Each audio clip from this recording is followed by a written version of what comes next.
Seja bem-vindo, seja bem-vinda ao Diário do TST.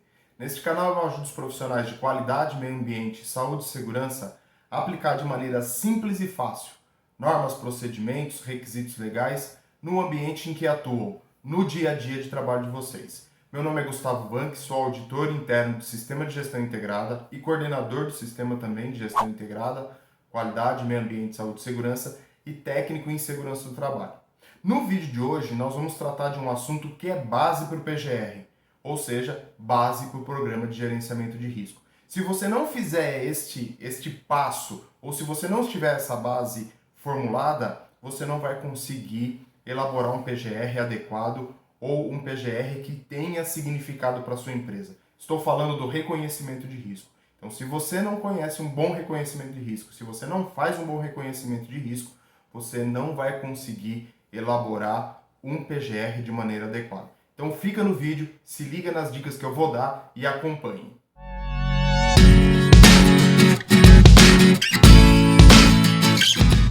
Bom, para começar esse vídeo, vamos explicar um pouquinho, para quem ainda não conseguiu entender, o que é um PGR, Programa de Gerenciamento de Risco. Nas mudanças da NR, principalmente na mudança da NR1, houve algumas mudanças de conceito. Então isso aconteceu lá na mudança da NR9, onde ela foi editada e foi publicada a sua atualização, mudando a obrigatoriedade da entrega do documento PPRA. Então isso a gente escutou, cansou de falar e está todo mundo falando que o documento PPRA não precisa ser mais entregue. Isso não quer dizer que você não tenha que reconhecer os riscos existentes dentro da organização. Você não precisa entregar o documento, mas o reconhecimento de risco e saber quais os riscos e suas intensidades dentro da sua empresa, dentro do ambiente de trabalho, é extremamente importante e é obrigatório conforme a atualização da NR9. E aonde que nós vamos colocar esses riscos ou esse reconhecimento? Dentro do PGR. Então a NR9 fala que você precisa reconhecer os riscos, definir quais são as atividades e depois transportar isso, ela não está falando nessas palavras, mas transportar isso para o PGR. Onde o PGR apareceu na primeira vez na alteração da NR18. Então a NR18 foi publicada e aí foi colocado lá a obrigatoriedade da elaboração de um PGR, de um Programa de Gerenciamento de Risco. E logo em seguida veio a NR1 para confirmar tudo isso, obrigando a elaboração de gerenciamento de risco ocupacional com o inventário de riscos junto com o PGR. Então, na verdade, o que você vai precisar fazer? A mesma coisa que você fazia antes.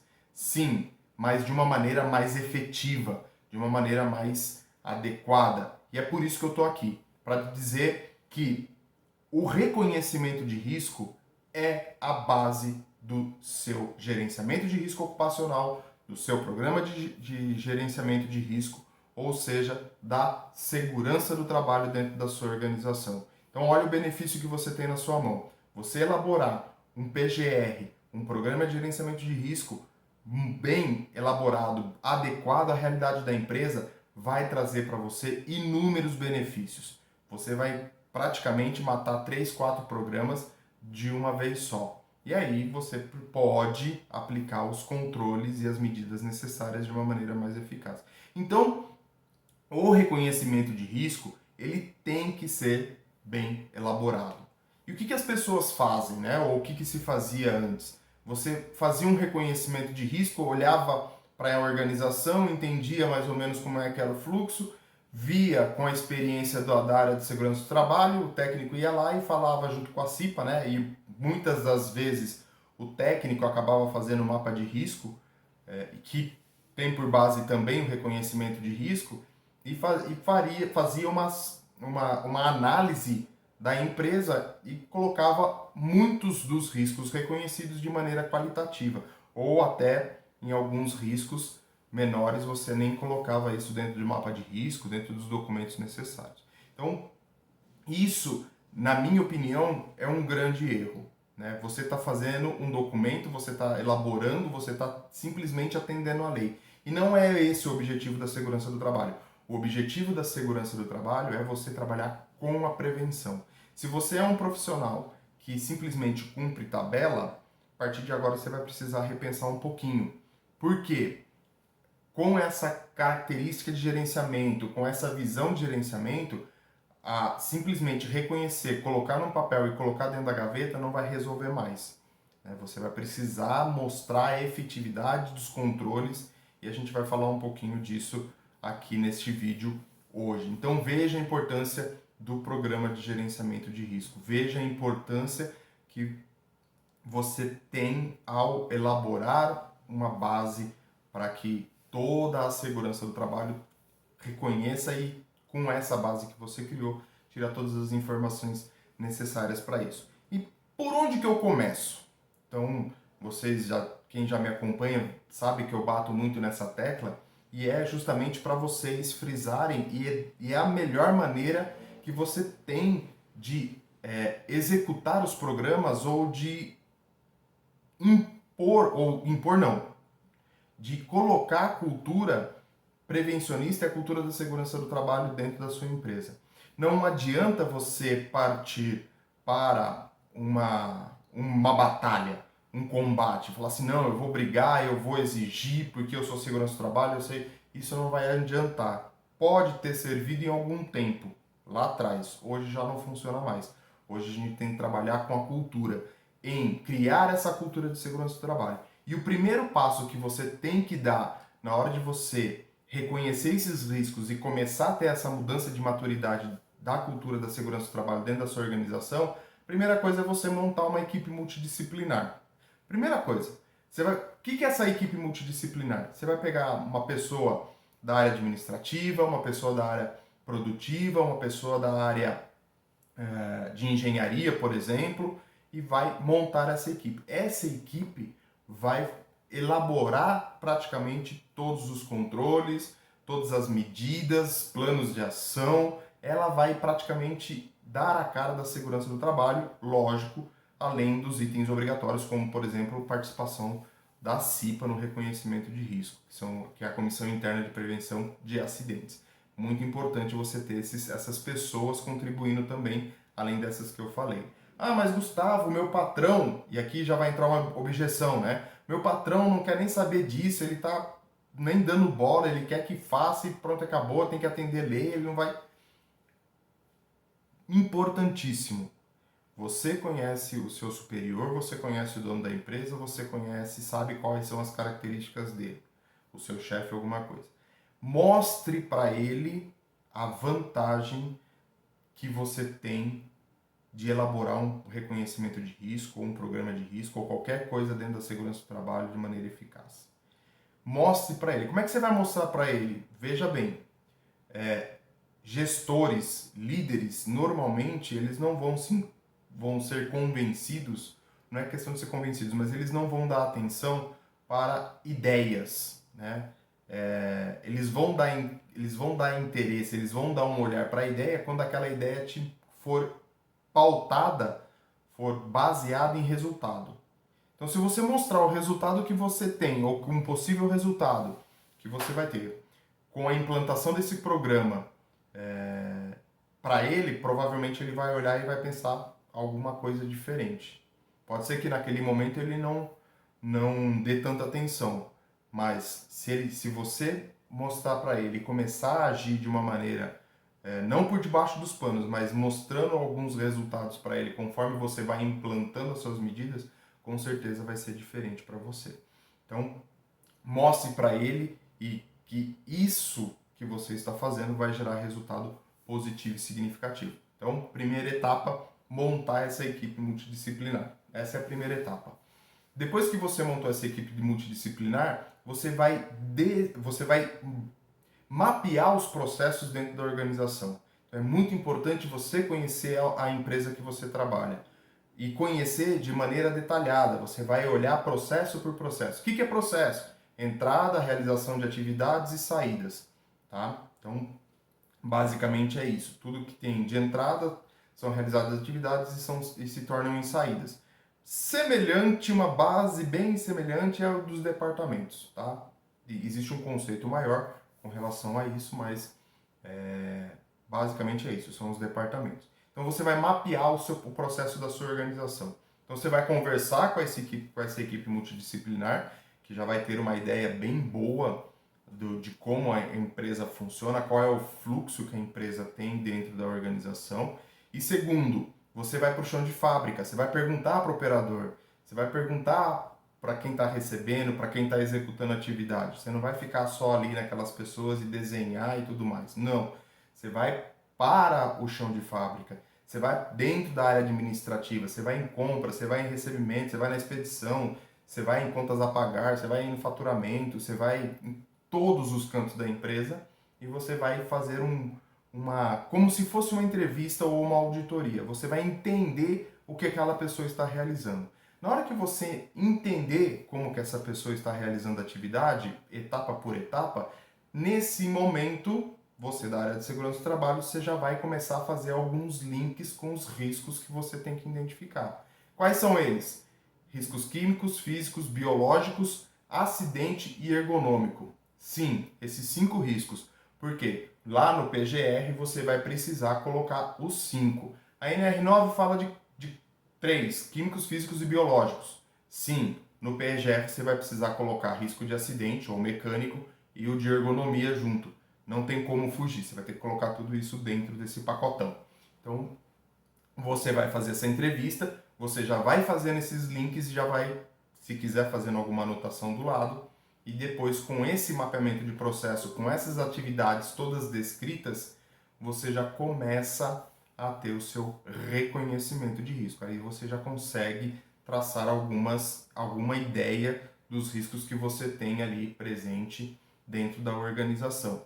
Um outro departamento, uma outra área que pode enriquecer o seu reconhecimento de risco com base no processo de fabricação e no processo da empresa é o RH.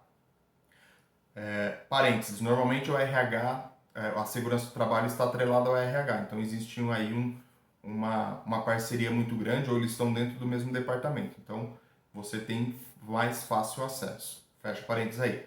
Então, o RH tem a descrição da função, você não vai precisar da ficha do empregado, não é isso. Você precisa da descrição da função, por exemplo, mandrilhador, operador de torno, torneiro mecânico, fresador, pintor, motorista. Todas essas funções que a organização tem, normalmente ela já tem uma descrição. Então o RH tem isso e você já tem um banco de dados ali para você trabalhar. Ali tem breves descrições das atividades que são executadas. Se você tem, o PPRA funcionando, você já tem ali a descrição das funções ali também, e aí você começa a identificar dentro da descrição da função quais são os riscos que cada função está exposta.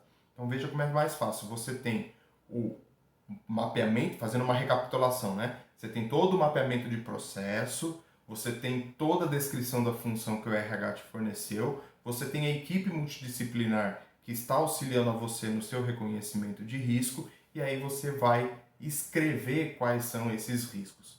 E aí você, junto com isso, e com a CIPA também, você vai começar a desenhar isso. Mapa de risco, reconhecimento de risco, e aí você começa a fazer esse filtro. Se você já tem isso funcionando, vai te ajudar a rever os riscos que foram levantados e se estão todos corretos. Se você não tem, é uma oportunidade de você implantar esse reconhecimento de risco e você aplicar isso e verificar se o seu mapa de risco está de acordo com o reconhecimento que você está fazendo. É importante nessa etapa desses reconhecimento de risco, da análise das funções e de escrever essas funções, é muito importante você entrar no detalhe. Não fica simplesmente no superficial, entre no detalhe. Mesmo quando você está entrevistando a pessoa que você está fazendo um bate-papo com o operador de máquina lá, muitas vezes ele sabe de alguns riscos que ele está correndo e ele acaba não falando isso. Ou porque não foi consultado, ou porque existe alguma pressão, alguma coisa. E é importante você mostrar para o operador, é importante você evidenciar para ele que aquilo não é prejudicial, muito pelo contrário, vai ajudar ele no dia a dia das atividades dele. Então é importante você mostrar isso para ele, porque existe uma barreira. Quando você fala assim, o que você está fazendo hoje? Quais são as suas atividades?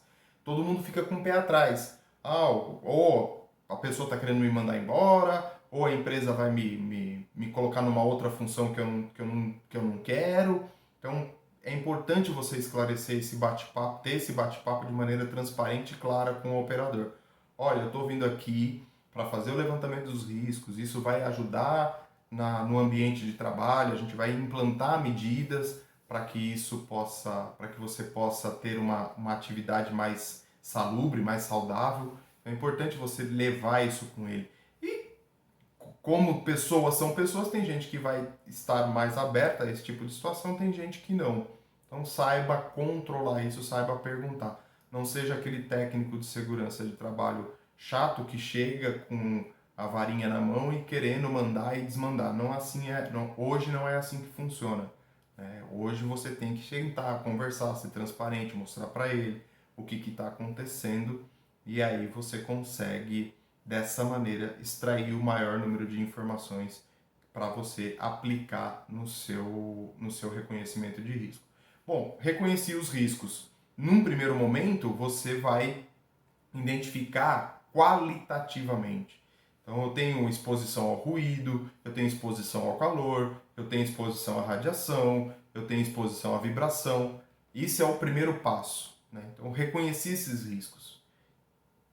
O programa está terminado aí? O reconhecimento de risco, sim, né? Você identificou e você disse qual que está ali. Mas ele é um reconhecimento de risco completo? Na minha opinião, não. Você precisa ir um passo além.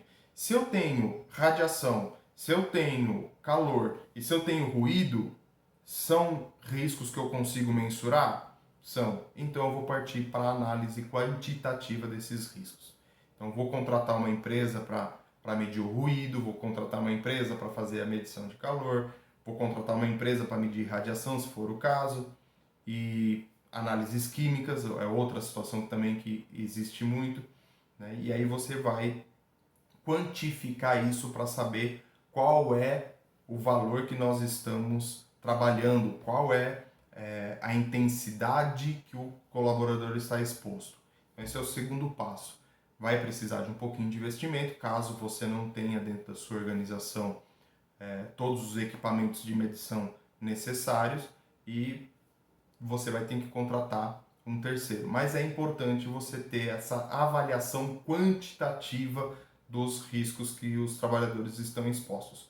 Porque se você tem essa avaliação quantitativa e por algum motivo ou pela exposição ela ultrapassou algum dos limites requeridos por lei, seja nível de ação ou seja limite de tolerância, você vai ter que tomar uma medida. Se você simplesmente diz que existe o ruído, por exemplo, e não mede ele, e porque existe o ruído, você vai colocando EPI e vai distribuindo protetor tipo concha ou tipo de inserção, você está resolvendo o problema? Não. Às vezes você tem uma outra ação que é muito mais fácil de se resolver, de se aplicar, do que ficar distribuindo EPI, por exemplo. Então, faça a análise quantitativa dos riscos que você tem dentro da sua organização. Lógico, aqueles que são possíveis ser quantificados, né? Ah, eu tenho um exemplo, né? Eu tenho um profissional, uma função que é auxiliar de limpeza, que fica lá dentro do vestiário e eu reconheci lá que tem exposição a riscos biológicos. Tá, como é que eu mensuro isso? Como é que eu vou medir isso? Então, é uma análise mais complicada de se fazer. Então, coloca ele qualitativo.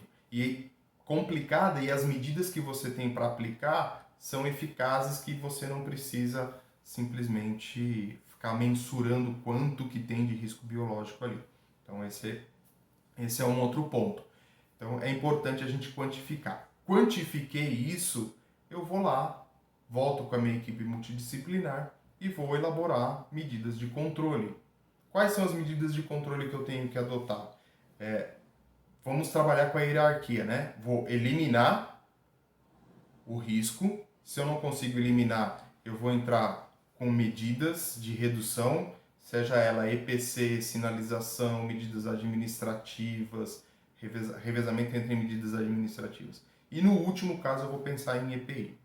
Então, se eu tenho medidas de engenharia, né? Se eu tenho um ruído e eu tenho como enclausurar esse motor, ou enclausurar essa fonte de geração de ruído, eu vou lá e enclausuro a fonte.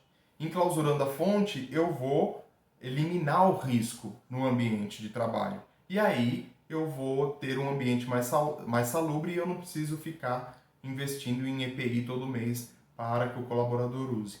Quando você investe em EPI, você tem que treinar o colaborador de como usar aquele EPI, treinar o colaborador de como higienizar o EPI, dependendo do EPI que precisa ser higienizado. Eu tenho que treinar o colaborador como guardar, como manter esse EPI de maneira adequada para que ele não perca sua eficiência. Eu tenho que fazer toda essa capacitação com o trabalhador. Além do que, você vai ter que definir qual é o EPI adequado para aquela situação. E se esse EPI é confortável para ser utilizado no dia a dia. Ah, mas EPI é sempre uma coisa chata e eu não vai. É uma coisa chata, mas você tem que definir qual é o EPI mais ou que menos atrapalha para o trabalhador, que menos interfere na atividade. Imagine o seguinte, eu tô com um mecânico de manutenção, graxa, óleo, peça pesada e ele está dentro de uma fábrica, de uma loja, de uma mecânica, enfim, ele está executando as atividades dele. E ele está com um protetor de inserção. Mão tudo cheia de graxa, de repente tem um negócio que está incomodando, que ele precisa, ele vai lá, tira o protetor. Pode ser que até ele higienize, limpa a mão antes de tirar o protetor, mas você garantiu que ali não tem mais contaminação nenhuma? Você garantiu que ali não tem nenhuma sujidade que não vai interferir no ouvido dele? Aí ele vai lá, ele consegue, tira aquilo que estava incomodando dele e vai lá e insere de novo o protetor auricular. Ele higienizou o protetor antes de inserir de novo?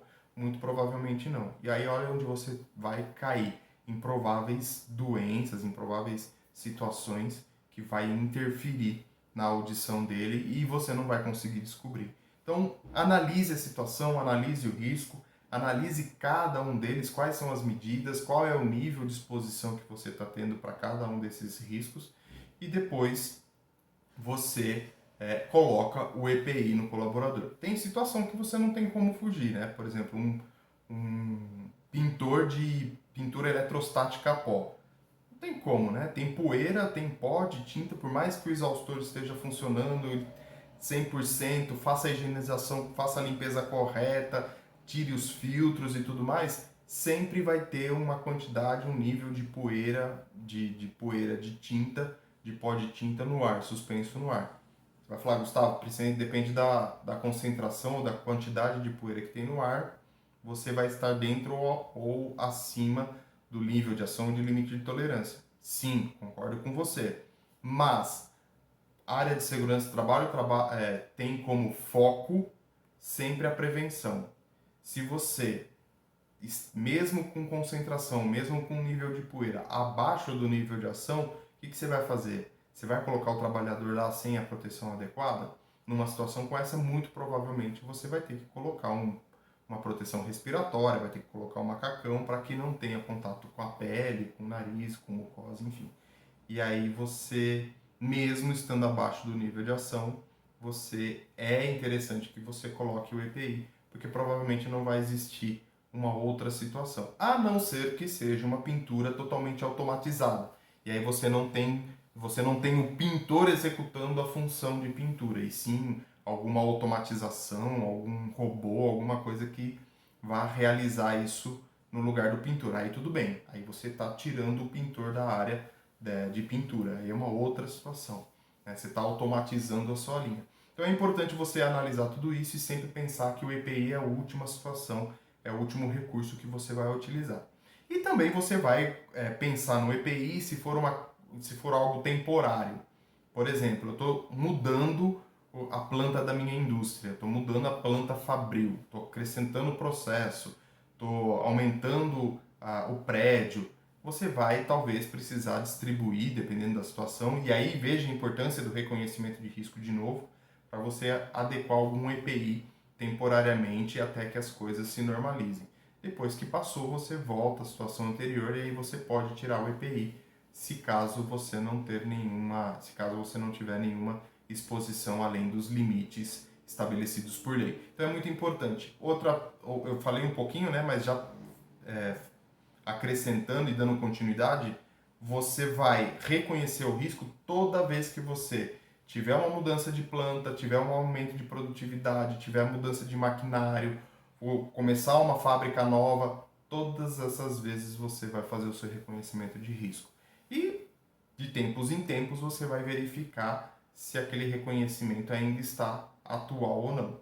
Lógico, quais são as maneiras de você verificar isso, né? Você vai lá pelo mapa de risco, você vai pelo programa de gerenciamento de risco, que vai te auxiliar e vai fazer com que você coloque e você revise isso ao longo do tempo para que você sempre tenha esse programa atualizado. O próprio gerenciamento de risco ocupacional vai te obrigar a fazer esse reconhecimento ou reavaliar o reconhecimento de risco. Então, é importante utilizar essas ferramentas para que você mantenha o seu reconhecimento de risco atualizado. Como eu falei, isso é base para os programas, né? Para o programa de gerenciamento de risco e para o gerenciamento de risco ocupacional. Por quê? Do reconhecimento você vai tomar medidas de controle, né? Você vai adotar medidas de controle e na adoção dessas medidas de controle você vai ter planos de ação. Por quê? Eu dei o exemplo do enclausuramento do motor ou da fonte geradora de ruído.